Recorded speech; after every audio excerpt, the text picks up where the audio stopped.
भाइयों हम लोग सेकेंड रूल की तरफ चलते हैं सब्जेक्ट वर्ब एग्रीमेंट के। पहला रूल हम लोगों ने पढ़ लिया था जो ये कहता है कि दो सब्जेक्ट अगर कभी एंड से कनेक्ट हुए, दो सब्जेक्ट कभी एंड से कनेक्ट हुए तो जो हमारी वर्ब होगी वो प्लूरल फॉर्म के लिखी जाएगी। वर्ब क्या होती है उसके बारे में हम लोगों ने बहुत अच्छे से डिस्कस कर लिया है।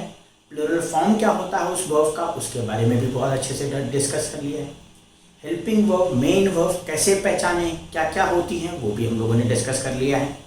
अगर आपको फिर भी समझ में नहीं आए तो आप दोबारा जाकर के वो वीडियोस देख सकते हैं। अभी हम लोगों को दूसरे वाले रूल की तरफ चलना है। दूसरा रूल ये कहता है कि आप कभी दूसरे वाले रूल का जो मैं कराऊंगा अभी ये जो लिखा हुआ है तो किताबों में इस रूल को अलग अलग तरीके से लिखा गया है और बहुत ज़्यादा जो है कभी 5वें रूल पे दे दिया तो कभी 15वें नंबर पे दे दिया तो कभी 25वें नंबर पे दे दिया और अलग अलग तरीक़ों से कंफ्यूज किया जाता है। तो मैं आपके लिए ये शॉर्ट ट्रिक बना करके लाया हूँ। क्या है ये ट्रिक? अब देखना यहाँ पे एवरी लिखा है और यहाँ पे है बडी, एवरी बडी। एवरी को बडी से जोड़ेंगे तो it becomes everybody. Every को वन के साथ जोड़ेंगे तो इट बिकम्स एवरी वन और एवरी को थिंग के साथ जोड़ेंगे तो ये बन जाएगा एवरीथिंग। ऐसी समबडी, समवन और समथिंग। ऐसी नोबडी, नो वन और नथिंग। और ऐसी ही एनीबडी, एनीवन और एनीथिंग। तो ये कितने हो गए हमारे? 4 तो ये हो गए और 8 और 12, तो 12 ये वर्ड हो गए। तो ये 12 वर्ड मैं ये कहना चाह रहा हूँ कि ये 12 वर्ड आपको कहीं पे भी दिखें आप इनको एज अ सिंगुलर ट्रीट करेंगे और इनके साथ हम लोग सिंगुलर वर्ब लगाएंगे। इनके साथ कौन सी वर्ब लगाएंगे? Singular verb. अब आप बोलेंगे कि सर ये सिंगुलर वर्ब तो ठीक है लेकिन हम इस चैप्टर में बार बार वर्ब ही क्यों पढ़ रहे हैं? भाई बार बार सिंगुलर वर्ब, प्लूरल वर्ब ही क्यों आ रहा है और क्यों नहीं आ रहा है? तो उसका सिंपल सा रीज़न ये है कि हम लोग इस पूरे चैप्टर में सब्जेक्ट वर्ब एग्रीमेंट के पूरे चैप्टर में हम लोग सिर्फ और सिर्फ सब्जेक्ट और वर्ब के बारे में पढ़ेंगे। सिर्फ और सिर्फ इस चीज़ के बारे में पढ़ेंगे कि सब्जेक्ट कैसा है और उसके अकॉर्डिंग वर्ब कैसी है। क्या सब्जेक्ट सिंगुलर है और क्या सब्जेक्ट सिंगुलर होने के बाद वर्ब उसके साथ सिंगुलर आई है कि नहीं। मान लीजिए उसके साथ प्लूरल वर्ब आई है तो हमें उस प्लूरल को रिमूव करके सिंगुलर वर्ब लगानी है। तो ये पूरा का पूरा चैप्टर सिंगुलर वर्ब के ऊपर या प्लूरल वर्ब के ऊपर या सब्जेक्ट के ऊपर होगा। तो आपको बिल्कुल भी टेंशन नहीं लेनी। या फिर इसको इस तरीके से कहें, कई बार मैं जो है पढ़ाते हुए एक्सरसाइज देता हूँ तो बच्चे जो है ज़्यादातर मेचोरिटी वाले बच्चे तो नहीं कर पाते हैं। तो वहाँ पे जो है बच्चों को थोड़ा सा इस तरीके से देखना चाहिए कि ये सब्जेक्ट वर्ब एग्रीमेंट का एक्सरसाइज है तो हमें वर्ब में ही एरर छांटनी है। तो बहुत बच्चे क्या करते हैं, पढ़ते तो है नहीं, क्लास में तो आते नहीं हैं, तो वो लोग क्या करते हैं कहीं से भी किसी भी वर्ड को उठा करके गलत कह देंगे। मान लीजिए मैंने बोला I have so many students to teach, तो मैंने बोला भाई इसमें बताओ क्या गलती है। तो बच्चा जो है जो भी मर्जी जो उठा करके, कोई बोलेगा टू नहीं आना चाहिए, कोई बोलेगा टीच नहीं होना चाहिए, कोई बोलेगा स्टूडेंट्स नहीं होना चाहिए, स्टूडेंट होना चाहिए। तो आप कुछ भी उठा रहे हैं। आप देख रहे हैं कि इस चैप्टर जो है सब्जेक्ट वर्ब एग्रीमेंट का है। तो इस चैप्टर में सब्जेक्ट वर्ब एग्रीमेंट के चैप्टर में हम लोगों को वर्ब का ही एरर देखना है। तो आइए इस चैप्टर की तरफ चलते हैं।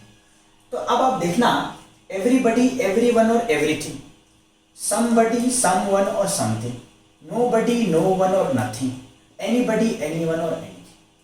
अब हमें देखना है कि मान लीजिए एक सेंटेंस में इस तरीके से सेंटेंस में स्टार्ट हुआ everybody, everybody watch movie in theatre या फिर everybody watch movie in the house.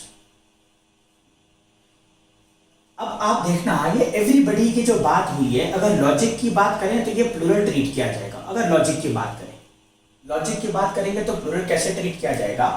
Everybody का मतलब होता है हर कोई व्यक्ति। अब हर कोई व्यक्ति एक से तो ज्यादा होगा, हर कोई जो व्यक्ति है वो एक से तो ज्यादा होगा और एक से अगर ज्यादा होगा तो इसको प्लूरल मानना पड़ेगा। और अगर इसको प्लूरल मानना पड़ेगा तो सब्जेक्ट अगर प्लूरल होगा तो हम लोग ये भी जानते हैं कि वर्ब को प्लूरल लिखते हैं। अब वर्ब को प्लूरल लिखते हैं लेकिन फिर ये हम लोगों ने बोला है कि इसको सिंगुलर ट्रीट किया जाएगा तो ये तो गलत हो गया। लेकिन हम लोगों को देखना है कि इसको एक्सेप्शन कहें या फिर वही वाला रूल जो हम लोगों ने पढ़ा था कि आई जो होता है वो प्लूरल होता है, जबकि आई लॉजिक के हिसाब से सिंगुलर होता है। लेकिन ग्रामर इसको प्लूरल की तरह ट्रीट करती है, इसलिए हमें भी जो है आई को प्लूरल की तरह ट्रीट करना चाहिए।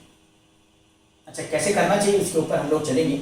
अभी हम लोग इसकी बात करें तो एवरीबडी वॉच ना हो करके वॉचेस मुझे करना पड़ेगा, क्योंकि अगर ये सिंगुलर है और अगर इसको सिंगुलर ट्रीट किया जाता है तो मुझे सिंगुलर वर्ब लगानी पड़ेगी। अब आप बोलेंगे सर मूवी क्या है? ये मूवी बेटा इसका नाम है तो ये नाउन है। या तो मूवी का नाम होगा तो वो प्रॉपर नाउन हो जाएगा, और सिर्फ मूवी है तो वो नाउन है। इन क्या है? इन हमारा प्रेपोजिशन है। द क्या है? द हम लोग जानते हैं इट इज एन आर्टिकल। और ये हाउस भी हमारा हो गया नाउन,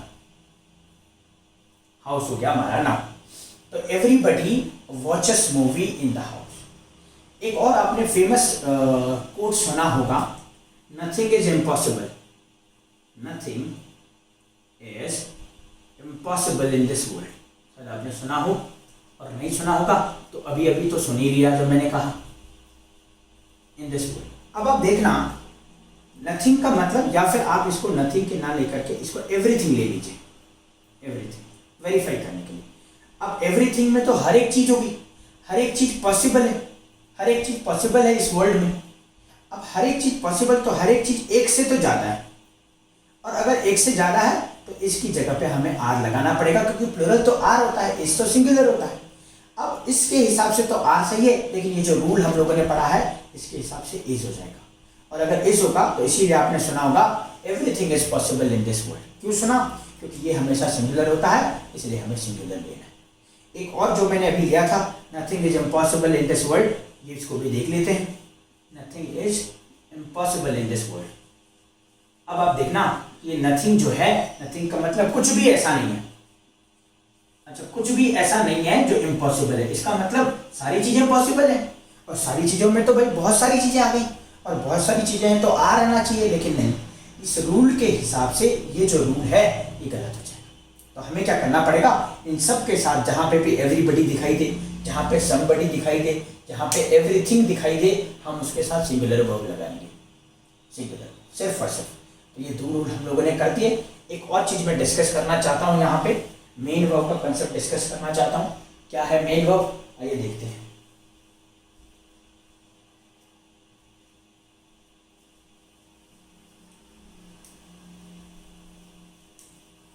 मेन वर्ब का एक कॉन्सेप्ट मैं डिस्कस करना चाहता हूँ। आप लोगों को आता होगा पहले से, और नहीं भी आता होगा तो हम एक बार डिस्कस कर लेंगे।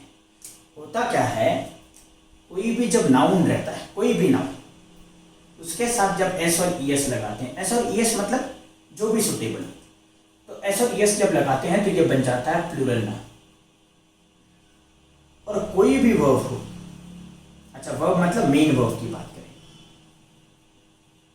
उसके साथ एस और ई एस लगाएं तो ये बन जाती है हमारी सिंगुलर वर्ब। क्या बन जाती है? Singular verb.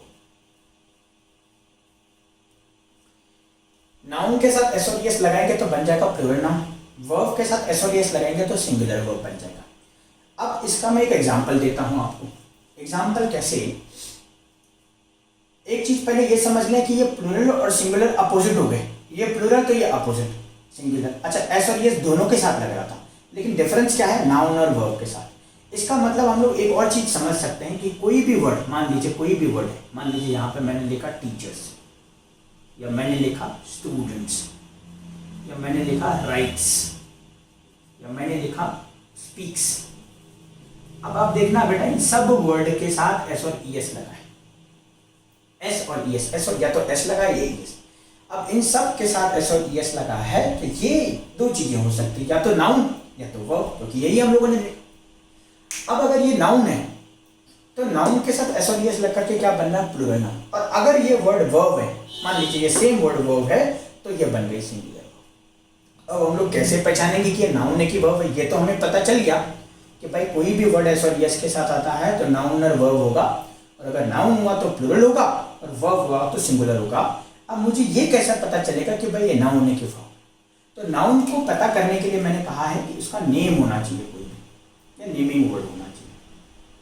और मेन वर्ब के लिए मैंने कहा है कि उसका कुछ ना कुछ एक्शन वाला वर्ड होना चाहिए, या उसका कुछ ना कुछ मतलब एक्शन से रिलेटेड होना चाहिए। अभी टीचर की बात करें तो टीचर से कुछ एक्शन का मतलब पता नहीं चला है, हाँ ये नाम होगा। अब आप बोलेंगे सर टीचर का नाम टीचर थोड़ी नहीं होगा, टीचर का नाम तो मान लीजिए महेश है, तो वो महेश जो है आपने स्पेसिफाई कर दिया तो वो प्रॉपर नाउन, और टीचर हमारा कॉमन नाउन, तो ये तो हो गया नाउन। और अगर ये नाउन है तो आपने बोला सर नाउन के साथ एस और एस लगा है तो अब ये प्लूरल नाउन है। हमने बोला भाई बिल्कुल ठीक। स्टूडेंट का क्या है, स्टूडेंट के साथ आपने बोला स्टूडेंट नाम है, स्टूडेंट कोई काम नहीं है, स्टूडेंट तो नाम है, तो स्टूडेंट नाम है तो भाई ये भी नाउन है और नाउन के साथ एस और एस लगा तो ये बन गया प्लूरल नाउन। अब राइट का मतलब देखना, राइट का मतलब हो गया लिखना। अब लिखना किसी का नाम नहीं है, बल्कि लिखने से कुछ काम के होने का पता चल रहा है कि वो लिखने वाला काम हो रहा है। और अगर ये वर्ब है, अगर लिखने वाला काम हो रहा है और ये एक्शन वाला वर्ड है तो ये वर्ब है, और वर्ब है तो ये कौन सी वर्ब हो जाएगी, ये हो जाएगी हमारी सिंगुलर। और ऐसी स्पीक का मतलब बोलना होता है, बोलना एक एक्शन है, नाम नहीं है, इस वजह से हमने एस और एस लगा कर कि ये बन गई हमारी सिंगुलर। तो ये अंतर है नाउन और वर्ब में। बड़ा ही इंपॉर्टेंट कॉन्सेप्ट है, आप इसको बिल्कुल अच्छे से पढ़ लीजिए, क्योंकि ये बड़ा कंफ्यूज करेगा और एक बार नहीं 1000 बार कंफ्यूज करेगा। वो अलग बात है कि मैं आपको 1000 से ज़्यादा बार बताऊंगा तो आपको क्लियर हो जाएगा, लेकिन फिर भी जो है आपको एक बार ये बहुत अच्छे से पढ़ना है। इसके साथ साथ मैं 2-3 एग्जाम्पल और करा लेता हूँ इससे रिलेटेड, तो आपको शायद थोड़ा सा अच्छे से समझ में आ जाए कि भाई ये कैसे होगा। तो चलो जरा देख लेते हैं। मान लीजिए मैंने लिखा nobody speak in this city। एक और लिखा मैंने teachers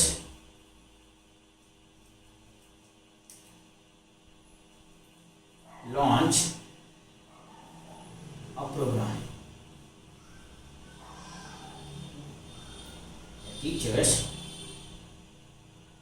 launches a person in a movie। Possible नहीं है, लेकिन कोई नहीं, हमें समझना है सेंटेंस को बहुत अच्छे तरीके से। और कई बार आ भी जाए तो एग्जामिनर क्या करता है, आपके दिमाग से खेलता है। वो आप दिमाग लगाने लग जाते हैं कि भाई टीचर्स क्यों करेगा ऐसा, वो तो डायरेक्टर करेगा, तो यहाँ पे तो डायरेक्टर होगा। नहीं, हमें वैसे ही करना है, जैसे सेंटेंस दिया हुआ है वैसे ही करना है। एक और सेंटेंस मैं लिख लेता हूं, somebody help me a lot। और एक लास्ट सेंटेंस हम लोग लिख लेते हैं, everyone dance in this city। dance in this room हम लोग कर लेते हैं। अब चलिए चल लेते हैं, सब्जेक्ट को फाइंड करना है। सेंटेंस के स्टार्टिंग में सब्जेक्ट होता है nobody, यहाँ पे भी टीचर्स, यहाँ पे भी समबडी और एवरीवन। एक और चीज़ मैं आपको बता दूं कि टीचर्स हमारा नाउन है और ये नोबडी हमारा प्रोनाउन है, इंडेफिनिट प्रोनाउन है, समबडी भी प्रोनाउन है, एवरीवन भी प्रोनाउन है। प्रोनाउन में हम लोग बहुत अच्छे से पढ़ेंगे किस तरह के प्रोनाउन है। अभी आप देखिए ये सब सब्जेक्ट हैं। क्यों सब्जेक्ट है, क्योंकि इनकी बात हो रही है, ये डूअर है, ये सेंटेंस की में मेन थीम है। Nobody speak in the city, मतलब कौन है जो सिटी में नहीं बोलता है, तो नोबडी है। कौन है जो पर्सन का जो मूवी देख रहा है, तो वो टीचर्स हैं। कौन है जो मूवी में लॉन्च कर रहा है, तो वो टीचर है। कौन हेल्प कर रहा है, समबडी। कौन डांस कर रहा है, एवरीवन। अब ये जो है एक्शन करने वाले वर्ड्स हैं, तो इनको हम लोग सेंटेंस मानेंगे, सब्जेक्ट मानेंगे। अच्छा, ये स्पीक जो है ये वर्ब है, सब्जेक्ट के बाद जनरली वर्ब आती है, सब्जेक्ट के बाद जनरली वर्ब आती है, सब्जेक्ट के बाद वर्ब आती है, सब्जेक्ट के बाद वर्ब आती है। ये कौन सी वर्ब है, ये हमारी मेन वर्ब है।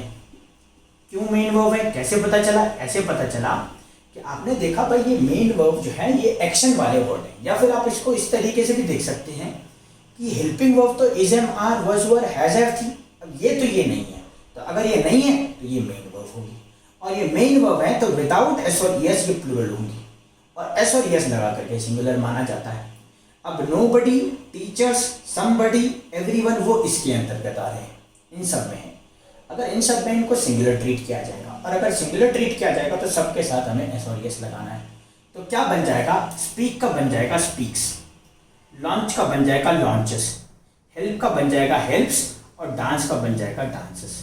अब बोलते हुए शायद हो सकता है कि आपको इनका प्रोनाउंसिएशन बड़ा अजीब सा लगे, आपको लगे कि नोबडी स्पीक्स तो सही नहीं लग रहा है, नोबडी स्पीक्स सही लग रहा है, या फिर टीचर लॉन्चेस थोड़ी नहीं होता, टीचर लॉन्च होगा, या समबडी हेल्प होगा, या एवरीवन डांस होगा। लेकिन ये डांसेस और हेल्प्स ही होगा। कैसे, ग्रामर के अकॉर्डिंग। अगर आपको ग्रामर को फॉलो करना है तो आपको सेट ऑफ रूल्स फॉलो करने हैं, और ये रूल्स तो यही कहते हैं तो हम लोगों ने इस रूल के अकॉर्डिंग इन सब सेंटेंस के ऊपर देखा और देखा हम लोगों ने ये कैसे सही है। अब मैंने आपने देखा होगा पर्सन के बारे में बात नहीं करी, दिस सिटी के बारे में बात नहीं करी, ये दिस रूम के बारे में बात नहीं किया, मी के बारे में बात नहीं किया, ये प्रपोजिशन है इनके बारे में बात नहीं किया। क्यों नहीं किया? अभी हम लोग सब्जेक्ट और वर्ब के बारे में पढ़ रहे हैं, तो आपको बिल्कुल भी टेंशन नहीं लेनी है। जैसे जैसे मैं पढ़ा रहा हूँ बस वैसे वैसे चलते जाना है, धीरे धीरे, बिल्कुल धीरे धीरे करके। आप धीरे धीरे करके सीखेंगे तो बोलते हैं कि बहुत दूर अगर चलना हो तो धीरे धीरे चलना है, और बहुत शॉर्ट अगर चलना है तो फिर हो सकता है कि आपको बहुत फास्ट चलना पड़े। लेकिन अभी हमें बहुत दूर जाना है, अभी noun, pronoun, adjective, conjunction, preposition हर एक चीज़ पढ़नी है, तो उसके हिसाब से हम लोग देखेंगे। तो ये सब चीज़ें हम लोगों ने कर ली। अब चलते हैं नेक्स्ट रूल के ऊपर, जो है हमारा रूल नंबर 3। इस पर काफ़ी रूल हो गए, इस शॉर्ट ट्रिक मैंने आपको बता दी, इस पर काफ़ी रूल हो गए। अभी हम लोग तीसरे रूल की तरफ चलते हैं। नहीं समझ में आया हो तो आप एक बार दोबारा से देख लें पीछे वीडियो करके, और उसके बाद समझ करके फिर आगे बढ़ें। अब चलते हैं थर्ड रूल के ऊपर। जो थर्ड रूल है वो बड़ा ही इम्पोर्टेंट है। क्या है उसकी तरफ चलते हैं। क्या कहता है? वो कहता है, थर्ड रूल ये कहता है कि आर्टिकल अगर किसी नाउन के पहले आता है, एंड आर्टिकल प्लस नाउन, तो जो वर्ब होगी वो प्लूरल वर्ब होगी। और आर्टिकल किसी नाउन के साथ आए, एंड के साथ कनेक्ट हो और नाउन आ जाए, तो जो वर्ब होगी वो सिंगुलर वर्ब होगी। इसमें ठीक एक और हम लोग एग्जांपल ले लेते हैं एडजेक्टिव का, या फिर एडजेक्टिव को रहने देते हैं, आपको समझ में आ जाए, बस थोड़ा सा उस हिसाब से करते हैं चीज़ों को। अभी आप देखना ये दोनों रूल आपको सेम से लगेंगे। कैसे? आप देखना यहाँ पे भी आर्टिकल, यहाँ पे भी आर्टिकल, यहाँ पे भी नाउन, यहाँ पे भी नाउन, यहाँ पे भी एंड, यहाँ पे भी एंड। अब ये थोड़ा सा अंतर है, यहाँ नाउन था, नाउन यहाँ पे भी है, बस इसके आगे आर्टिकल नहीं है, देखो यहाँ पे, और वर्ब यहाँ पे प्लूरल है, यहाँ पे सिंगुलर है। अब ये कहना क्या चाह रहा है? ये कहना चाह रहा है, ये रूल इस तरीके से हम लोग समझ सकते हैं कि दो नाउन अगर एंड से कनेक्ट हों, दो नाउन अगर हमारे एंड से कनेक्ट हों और दोनों के पहले अगर आर्टिकल हो, देखो दोनों के पहले अगर आर्टिकल हो तो वो दो अलग अलग कंसिडर किए जाएंगे, एक और एक, एक और एक, दो। और कभी दो नाउन में पहले वाले नाउन के ऊपर आर्टिकल हो और दूसरे वाले पे ना हो, तो इन दोनों को एक ही कंसिडर किया जाएगा, एक ही कंसिडर किया जाएगा। अब आप बोलेंगे सर समझ में नहीं आया, ये आपने जो बताया ये समझ में नहीं आया। तो मैं क्या करता हूँ, एक एग्जाम्पल देता हूँ, उस एग्जाम्पल से आप समझना। तो मैंने लिखा पहला example, a poet and a writer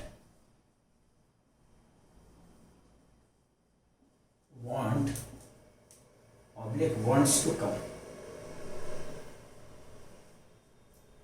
दूसरा एग्जाम्पल मैंने लिखा,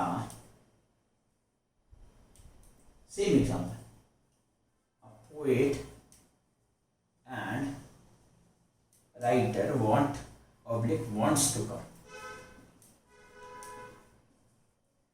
अच्छा, एक ही एग्जाम्पल मैंने लिखा है, थोड़ा सा मैंने डिफरेंस किया है। सबसे पहले तो हमें पहचानना है कि ये पोइट नाउन है और इसके पहले ये आर्टिकल आ गया। आर्टिकल कितने होते हैं थोड़ा सा मैं आपको बता दूं। आर्टिकल हमारे पास 3 ही होते हैं। कौन कौन से? एक होता है ए, एक होता है एन और एक होता है द। कहाँ कहाँ यूज होते हैं, कैसे इनको यूज किया जाता है, उनके बारे में हम आर्टिकल में पढ़ेंगे। तो अभी हमें सिर्फ इतना याद रखना है कि आर्टिकल्स 3 होते हैं और जहाँ पे भी हमें ए एन दा दिखाई दे हम उन्हें आर्टिकल्स बोलेंगे। चलो ठीक, उसके बाद आगे चलें तो हम लोगों ने देखा भाई यहाँ पे आया है पोइट, इसके पहले आ गया आर्टिकल, और ये राइटर भी नाउन है, ये भी नाउन, ये भी नाउन, इसके पहले भी आर्टिकल, एंड से कनेक्ट है। अब देखना यहाँ पे article article, noun noun, and and, article article, noun noun. अब जो आगे वर्ब होगी वो प्लूरल होगी। अब पोइट और राइटर दो अलग अलग लोग हो गए, एक पर्सन ये हो गया, एक पर्सन ये हो गए, एक और एक हो गए 2। और अगर हमें प्लूरल करना है तो हमें एस और एस को हटाना पड़ेगा, हमें लिखना पड़ेगा वांट। सेकंड वाले में देखना ये रहा नाउन पोइट और ये रहा राइटर भी नाउन। इसके पहले आया आर्टिकल, इसके पहले कोई आर्टिकल नहीं है। अगर आर्टिकल नहीं है तो ये दोनों के दोनों एक ही पर्सन है, और अगर एक ही पर्सन है तो मुझे क्या करना पड़ेगा, सिंगुलर वर्ब लगानी पड़ेगी, और सिंगुलर के लिए करना पड़ेगा वांट्स। जैसे यहाँ पे प्लूरल था तो हटा दिया, यहाँ पे सिंगुलर है तो लगा दिया। इस वर्ब के कई सारे एग्जाम्पल मैंने दे दिए हैं। तो ये मेन वर्ब है। क्यों है मेन वर्ब? क्योंकि वांट का मतलब होता है चाहना। चाहना मतलब कोई एक्शन है, डिजायर है मान लीजिए आपकी, तो वो एक्शन है, तो एक्शन वाले वर्ड पे एस और एस लगा करके सिंगुलर बन जाता है। तो ये वाला एग्जाम्पल। एक और एग्जाम्पल मैं देता हूँ जहाँ पे आपको थोड़ा सा पता लग जाए। ये सेम रूल चलता है एडजेक्टिव के ऊपर। सेम रूल एडजेक्टिव के ऊपर चलता है। कैसे चलता है? ये सेम जैसा है। कैसे आएगा? आर्टिकल आ जाएगा, एडजेक्टिव आ जाएगा, एडजेक्टिव के बाद फिर आ जाएगा नाउन, नाउन के बाद एंड आर्टिकल और एडजेक्टिव। और दूसरे वाले में क्या आ जाएगा? आर्टिकल तो आएगा, एडजेक्टिव भी आएगा, एंड भी आएगा, और ये आर्टिकल ना आकर के सिर्फ और सिर्फ एडजेक्टिव आ जाएगा। एडजेक्टिव अगर आएगा तो सेम ऐसे ही हम लोग करेंगे, यहाँ प्लूरल वर्ब और यहाँ सिंगुलर वर्ब। अब इनका एक एग्जांपल देख लेते हैं। एग्जांपल क्या है थोड़ा सा देखते हैं। एग्जांपल क्या है थोड़ा सा देखते हैं। एग्जांपल मान लीजिए मैंने क्या लिखा, अब एडजेक्टिव का देख लेते हैं। मान लीजिए मैंने लिखा a white and a red dog bark oblique barks at me. और एक और लिखा a white and red dog bark oblique barks at me. अब देखना, ये वाइट एडजेक्टिव हुआ, ये एडजेक्टिव है, वाइट और रेड एडजेक्टिव है, स्पेशलिटी बता रहे हैं। तो ये एडजेक्टिव इसके पहले आर्टिकल, और ये भी एडजेक्टिव इसके पहले आर्टिकल, और ये वाइट और रेड है क्या? ये डॉग को रेफर कर रहे हैं। अब ये दो आर्टिकल आ गए दो एडजेक्टिव से पहले, तो ये दो अलग अलग चीजें होंगी। मतलब ये रेड वाला डॉग अलग है और ये वाइट वाला डॉग अलग है, और दो अलग अलग अगर डॉग हैं तो मुझे प्लूरल लेना पड़ेगा, क्योंकि एक से ज्यादा प्लूरल होता है। और अगर प्लूरल लेना पड़ेगा तो मुझे लगाना पड़ेगा बार्क, ना कि बार्क्स। सेम चीज हम लोगों ने इस वाले में किया था, इससे पहले वाले एग्जाम्पल। इस वाले में देखना, ये व्हाइट आ गया एडजेक्टिव, इसके पहले आर्टिकल, और ये रेड भी एडजेक्टिव, इसके पहले कोई आर्टिकल नहीं है। इसका मतलब ये व्हाइट और रेड एक ही है, और ये कौन है? ये डॉग है। तो ऐसे डॉग आपने देखे होंगे जो व्हाइट भी होता है और रेड भी होता है। तो ये दोनों अगर एक ही हैं तो मुझे लगाना पड़ेगा बार्क्स। तो ये वाला एडजेक्टिव का एग्जाम्पल हो गया, और नाउन वाला हम लोगों ने कर लिया। बड़ा ही इजी है। अब एग्जाम में क्या करता है, एग्जाम में कभी कभी वो क्या करता है, घुमा करके पूछता है सवाल को। कैसे? जैसे वो सवाल इस तरीके का दे देगा, माई फ्रेंड,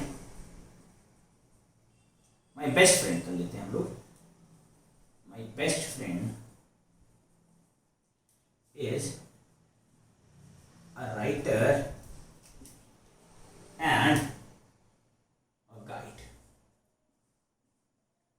अब आप देखना जरा, इससे हमें पता चलता है, ये रहा हमारा सब्जेक्ट माई बेस्ट फ्रेंड। अब इससे हमें पता चलता है कि जो बेस्ट फ्रेंड है इसका ये कोई एक है।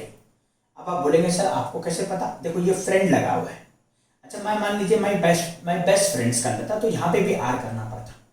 अच्छा, अभी इसने फ्रेंड किया है तो ये एक है। अगर ये एक है तो सिंगुलर हुआ, और वर्ब भी सिंगुलर है, ये भी करेक्ट है। अब आगे नाउन देखना, ये राइटर है, राइटर के पहले आर्टिकल, और ये गाइड है, ये गाइड के पहले आर्टिकल। अब मैंने कहा था कि दो नाउन के पहले अगर आर्टिकल आए तो हम उनको दो अलग अलग कंसिडर करेंगे, और अगर अलग अलग कंसिडर करेंगे तो यहाँ पे तो एक ही है। तो मुझे क्या करना पड़ेगा इस कंडीशन में? दोनों में से एक के ऊपर आर्टिकल हटाना पड़ेगा, और किसके ऊपर आर्टिकल हटाएंगे ये भी बड़ा कंफ्यूजन। तो हमें क्या करना है, किसी किताब में लिखा है पहले वाले के ऊपर, किसी किताब में लिखा है सेकेंड वाले के ऊपर। एग्जामिनर कहता है कि हमें सेकेंड वाले से आर्टिकल हटाना है, सिर्फ पहले वाले पे लगाना है। तो हमने क्या किया, इस ए वाले को हटाना है, सिर्फ ए वाले को हटाया, तो ये बन गया my best friend is a writer and guide. अब इससे हमें पता चला कि दोनों के दोनों एक ही आदमी है। कौन है? ये बेस्ट फ्रेंड, और इसीलिए वर्ब भी सिंगुलर रखी। तो ये हमें बड़ा ध्यान में रखना है। तो एग्जामिनर क्या करता है, एकदम डायरेक्ट नहीं देता है, इनडायरेक्टली पूछता है। पूछेगा तो वो वही जो सिलेबस में है हमारे, बस पूछेगा थोड़ा घुमा करके। तो ये दो रूल हम लोगों ने अभी कर लिए हैं। एक बार मैं दोबारा बता दूं कि दो नाउन अगर कभी आए, उनके पहले आर्टिकल आया, तो वो दोनों जो है अलग अलग पर्सन हो जाएंगे, और उनके लिए प्लूरल वर्ब लगाएंगे। दो नाउन में से किसी एक नाउन पे आर्टिकल आए, दूसरे पे ना आए, तो उन दोनों को जो है सिंगुलर ट्रीट किया जाएगा, वो दोनों एक ही माने जाएंगे, तो सिंगुलर वर्ब लगा देंगे। और सेम वही एडजेक्टिव के साथ है। बस नाउन की जगह एडजेक्टिव लग गया बाकी सबसे। अब इसमें एक कंफ्यूजन है। कंफ्यूजन बोलिए, ये एक्सेप्शन एक है। एक्सेप्शन क्या कहता है? एक्सेप्शन को आप आसानी से पहचान सकते हैं। शायद आप बोलें कि सर एक्सेप्शन को पहचानेंगे कैसे? आपने बोला कि सर ऐसा ऐसा होगा तो ये कर देंगे, तो ठीक है, लेकिन पहचानेंगे कैसे कि भाई ऐसा नहीं होगा तो कैसे करना है? तो मुझे क्या करना है, मान लीजिए मैंने लिखा a father and a mother, a father and mother. अब आपने बोला सर ये फादर नाउन और ये मदर भी नाउन। अब इसके पहले आर्टिकल, इसके पहले कोई आर्टिकल नहीं है, तो दो नाउन के पहले एक पे आर्टिकल है एक पे नहीं है, तो इन दोनों को एक ही माना जाएगा। आपने ऐसा कहा था, और अगर एक माना जाएगा तो आगे सर सिंगुलर वर्ब आ जाएगी। मान लीजिए ऐसा है, या मान लीजिए इन दोनों में हम लोग आर्टिकल लगा लेते हैं। अब आपने बोला कि सर ये अलग अलग हैं, तो इन दोनों को अलग अलग माना जाएगा। अब हमें थोड़ा सा देखना पड़ेगा कि फादर और मदर, सबसे पहली बात तो दो अलग अलग जेंडर है। ये मस्कुलाइन जेंडर है और ये फेमिनाइन जेंडर है एक। अब हमें थोड़ा इतना ध्यान रखना है कि मस्कुलाइन और फेमिनाइन एक ही नहीं हो सकते। जैसे आपने पिक्चरों में देखा होगा, पिक्चरों में ज़्यादातर बोलते हैं कि भाई मेरा हीरो एक्चुअली बोलता है कि भाई तुम ही मेरी माँ हो, तुम ही मेरे बाप हो। तो वो बोलने के लिए तो ठीक है, लेकिन लॉजिकली पॉसिबल नहीं है। मेल और फीमेल एक हो ही नहीं सकते हैं। अगर एक नहीं हो सकते हैं तो मुझे क्या करना पड़ेगा, इनमें आर्टिकल लगाना ही पड़ेगा, जिससे कि वो अलग अलग हो जाए। और अगर अलग अलग हो जाएंगे तो वो हमारी प्लूरल वर्ब आ जाएगी। अब आप बोलेंगे सर पिछले वाले में ऐसा क्यों नहीं किया? पिछले वाले में इसलिए नहीं किया, वहां पे एग्जाम्पल आया था राइटर और पोइट का। अब राइटर और पोइट जो है एक भी हो सकते हैं, अलग अलग भी हो सकते हैं। ऐसे और क्या क्या एग्जाम्पल होते हैं? मान लीजिए आपने बोला सर चलो ये भी समझ गए, ये भी समझ गए, अब मुझे और बताओ सर और क्या क्या एग्जाम्पल हो सकते हैं। तो मैंने एग्जाम्पल दिया, मान लीजिए मैंने बोला a teacher and a director. अब डायरेक्टर ऑफ स्कूल। अब आपने बोला कि सर ये टीचर और डायरेक्टर अलग अलग हैं, एक ही है? दोनों हो सकते हैं भाई, दोनों एक भी हो सकते हैं, अलग अलग भी हो सकते हैं। कहीं किसी स्कूल में आपने देखा होगा वही स्कूल के डायरेक्टर भी हैं और वो पढ़ाते भी हैं, वो कोई सब्जेक्ट भी पढ़ाते हैं। तो वो अगर सब्जेक्ट भी पढ़ाते हैं और अगर वो डायरेक्टर भी हैं तो ये दोनों एक ही पर्सन हो जाएंगे। और मान लीजिए आपको अलग अलग करना है तो आप अलग अलग भी कर सकते हैं। दूसरा एक और चीज़ देखना, ये बेटा कुछ ऐसे नाउन है जो जेंडर को नहीं बताते। पोइट बेटा कोई जेंडर को, ये पोइट हो गया, डायरेक्टर हो गया, टीचर हो गया, ये जेंडर को नहीं बताते। टीचर अगर आपने कहा है तो वो मेल भी हो सकता है और फीमेल भी हो सकता है। तो ऐसे नाउन को जानबूझ करके देखा ताकि आप लोगों को आसानी से समझ में आ जाए। बस आपको पता होना चाहिए कि वो रूल होता किस हिसाब से है, उस पर जो सिंगुलर वर्ब लगती है वो कौन सी कंडीशन में लगती है। तो चलो हम लोगों ने 4 रूल कर दिए हैं, आगे वाले रूल की तरफ चलते हैं। अब हम लोग चलते हैं नेक्स्ट रूल के ऊपर, जो कहता है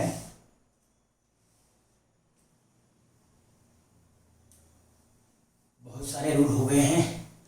आपको लग रहा होगा 4 ही रूल हुए हैं, लेकिन हम लोगों ने बहुत सारे कर लिए हैं क्योंकि एक ही रूल में मैंने बहुत सारे रूल करवा दिए। तो अभी नेक्स्ट रूल की तरफ चलते हैं और नेक्स्ट रूल कहता है मैनी। अभी जो मैनी है ना, ये बड़ा इंपॉर्टेंट रूल है। बहुत एसएससी के एग्जाम में, ये एनडीए के एग्जाम में, सीडीएस के एग्जाम में कई बार पूछा गया है। मैनी का सबसे पहले तो मतलब समझ लेते हैं। मैनी का मतलब होता है बहुत या फिर अनेक। अब मैनी का मतलब बहुत और अनेक होता है, और बहुत और अनेक कब होगा? जब एक से ज़्यादा की बात हो रही होगी। वो पर्सन भी हो सकती है, वो थिंग भी हो सकता है। अब मैंने लिखा मैनी, और कई बार मैनी के साथ नाउन आ जाता है। तो ये हमें समझना है कि ये मैनी अगर आया और उसके बाद नाउन आया तो ये नाउन के बारे में डिस्क्राइब कर रहा है कि ये जो नाउन है ना ये मैनी है। तो मान लीजिए मैंने बॉय लिखा, तो ये अगर एक से ज़्यादा है तो मुझे लिखना पड़ेगा बॉयज़। मान लीजिए मैंने लिखा टीचर, तो ये मैंने लगा दिया मैंने पहले, तो मुझे लिखना पड़ेगा टीचर्स। मान लीजिए मैंने लिखा बुक, तो ये बुक मैंने अगर पहले आया है बुक से तो मुझे लिखना पड़ेगा बुक्स, क्योंकि बहुत सारी हैं तो बहुत सारों के लिए तो एसओएस लगाना पड़ेगा, प्लूरल करना पड़ेगा। तो आपने बोला भाई सी मैनी जब आएगा तो उसके बाद अगर नाउन आएगा तो ऑब्वियसली बात है ये नाउन आएगा प्लूरल फॉर्म में।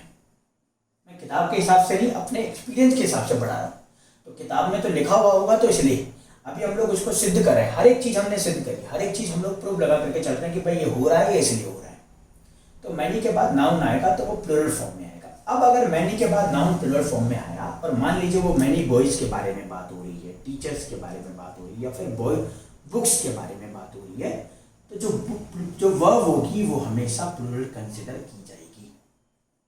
जो वर्ब होगी वो कैसे कंसिडर की जाएगी? प्लूरल। अगर प्लूरल वर्ब होगी और नाउन अगर प्लूरल रहा तो ये प्लूरल वर्ब होगी। सिंगुलर और प्लूरल आप जानते हैं, मेन वर्ब और हेल्पिंग वर्ब भी आप जानते हैं। अब ये रहा दूसरा रूल, ये होता है कभी कभी मैनी के साथ ना नाउन नहीं आता है। कभी कभी ऐसा होता है कि किसी सेंटेंस में नाउन नहीं आया। अच्छा, नाउन नहीं होगा तो तब भी हम लोग उसको प्लूरल ट्रीट करेंगे और स्टिल जो हम लोग वर्ब यूज करेंगे वो प्लूरल यूज करेंगे। ठीक है। दूसरा क्या होता है जो हमारे एग्जाम में आता है, बड़ा ही इंपॉर्टेंट रूल है, वो क्या है कि मैनी के साथ कभी भी ए और एन अगर आ जाए, कभी भी ए और एन आ जाए तो ये रूल एकदम अपोजिट हो जाएगा। नाउन हो जाएगा सिंगुलर और वर्ब भी हो जाएगी सिंगुलर। बड़ा इंपॉर्टेंट रूल है, वर्ब भी हो जाएगा सिंगुलर। हमारे एग्जाम में ये नहीं आता है, ये वाला रूल नहीं आता है, हमारे एग्जाम में ये वाला रूल आता है। अब इनके हम लोग क्या करते हैं, एग्जाम्पल लिख लेते हैं। एग्जाम्पल हम लोग लिख लेते हैं। पहले मैं एक बार दोबारा बता दूं, मैनी के साथ जब भी नाउन आएगा वो हमेशा प्लूरल फॉर्म में आएगा, और प्लूरल फॉर्म में नाउन आएगा उसके बाद अगर वर्ब आएगी तो वो प्लूरल होगी। कई बार मैनी के साथ नाउन नहीं आता है, डायरेक्ट वर्ब आ जाती है, तो तब भी हम लोग प्लूरल वर्ब यूज करेंगे। होता क्या है हमारे एग्जाम में, मैनी के साथ कभी कभी आ जाता है ए और एन, और ए और एन अगर आया तो नाउन को भी सिंगुलर ट्रीट करना पड़ेगा और वर्ब को भी सिंगुलर ट्रीट करना पड़ेगा। एकदम अपोजिट जैसा है। पहचाना कैसे? ए और एन आया तो। अब मैं एग्जाम्पल लिख लेता हूँ। मान लीजिए मैंने एग्जाम्पल लिखा, सिंपल एग्जाम्पल की तरफ चलते हैं। मान लीजिए मैंने लिखा, एक एग्जाम्पल आपके उसमें इस तरीके से आ सकता है, many book were important to read.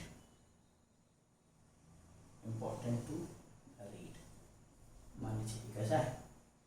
दूसरा मान लीजिए इस तरीके से आया, many teachers was attending the class। तीसरा इस तरीके से आया, many was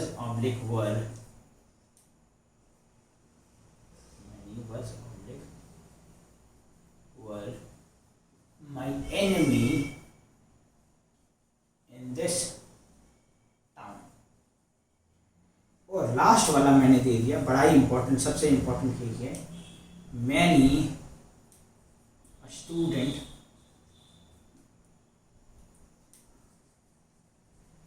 want to come home। अब इन चार रूल को समझते हैं। पहला वाला क्या कहता है, दूसरा वाला, तीसरा वाला और चौथा वाला। जरा देखिए, जरा 2 मिनट 2 सेकंड देखें, इनमें कोई डिफरेंस दिख रहा है आपको? क्या आप लगा पाते हैं कि भाई कैसे होगा ये, सॉल्व कैसे होंगे, या कोई दिक्कत लग रही है आपको, लग रहा है कि भाई ऐसा नहीं होना चाहिए, इसमें कुछ और तरीके से होना चाहिए?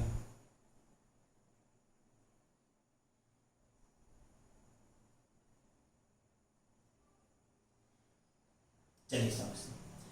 अब आपने बोला सर मैनी आया है और मैनी के बाद हमेशा प्लूरल नाउन आता है, तो ये बुक गलत हो जाएगा, मुझे करना पड़ेगा बुक्स, तो मैनी बुक्स हो जाएगा।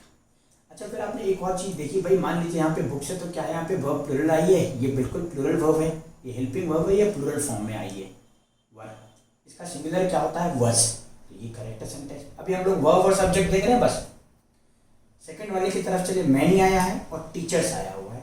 आपने बोला भाई मैनी के साथ प्लूरल नाउन है, ये प्लूरल तो है आगे, लेकिन वर्ब देखिए आपने वॉज है। अब वॉज है तो इसको प्लूरल करना पड़ेगा, हमने कर दिया इसे वर। अब ये सेंटेंस करेक्ट हो गया। गलती, दूसरी गलती इसमें ये। तीसरे वाले की तरफ चले, अब मैनी आया, इसके बाद नाउन नहीं आया। आपने बोला सर इन दोनों में तो नाउन था, वो तो ठीक, इसमें नहीं है, इसमें नहीं है, लेकिन ये फिर भी करेक्ट है। अच्छा, फिर हम लोग वर्ब क्या लगाएंगे? अभी मैनी आया है तो ये हमेशा प्लूरल कंसिडर होगा, जैसे हम लोग पहले लगाते थे, यहाँ पे भी हमें वर्ब लगाना है। हमें मानना है कि बहुत सारों की बात हो रही है और मैनी का मतलब भी वही है। फोर्थ की तरफ चले तो मैनी के साथ आया ए और एन। अब जहां आर्टिकल आया, वैसे भी आप देखें ए और an before the singular noun के पहले आता है। It always comes before the singular noun, it will always come. जहां पे ए और एन आपने देखा, it will be singular noun they, definitely there will be singular noun. अगर यहाँ पे देखा ये सिंगुलर नाउन है, और सिंगुलर नाउन के पहले ई है, तो एक तो हमने इसे सिंगुलर कर लिया। अच्छा, ऐसा कभी नहीं हो सकता कि आपने कहीं देखा हो अ स्टूडेंट्स, ऐसा कभी नहीं हो सकता। ऐसा नहीं हो सकता कि एन और अ यूनिवर्सिटीज, नहीं हो सकता। ग्रामर के हिसाब से नहीं हो सकता। आप बना सकते हैं, आपके अंदर तो माता रानी के पावर है, आप तो जो है कुछ भी कर सकते हैं, आप बना सकते हैं, लेकिन ग्रामर के अकॉर्डिंग एक गलत हो जाएगा, क्योंकि ए आया है तो भाई सिंगुलर आना पड़ेगा। ए का मतलब वैसे भी एक होता है, तो ए हो गया, तो एक तो हमने इसको सिंगुलर कर लिया। अब ये तो हो गया करेक्ट, लेकिन आगे हमने देखा ये वांट आया है। अब ये है मेन वर्ब। अगर ये मेन वर्ब है तो मेन वर्ब को सिंगुलर कैसे बनाते हैं, वही जो मैंने कहा था, बड़ा कंफ्यूजन वाला रूल है। इसको उल्टा होता है, एस और एस लगा करके ये सिंगुलर बनता है। तो वांट की जगह पे मुझे करना पड़ेगा वांट्स। वांट की जगह पे क्या करना पड़ेगा, वांट्स। तो ये फोर्थ वाला रूल बड़ा ही इंपॉर्टेंट है, हम लोगों को ध्यान में रखना है। एक बार मैं और बता दूं, मैंने इन सब चीज़ों के बारे में डिस्कस नहीं किया। अटेंडिंग जीरेंट है, ये आर्टिकल है, ये कलेक्टिव नाउन है, टू रीड इन्फिनेटिव है, इंपॉर्टेंट एडजेक्टिव है, वर्ब हमारी हेल्पिंग वर्ब है। क्यों? इस वजह से क्योंकि हम सब्जेक्ट वर्ब पढ़ रहे हैं, तो हम लोग जो भी डिस्कस करेंगे वो सब्जेक्ट और वर्ब डिस्कस करेंगे और कुछ नहीं।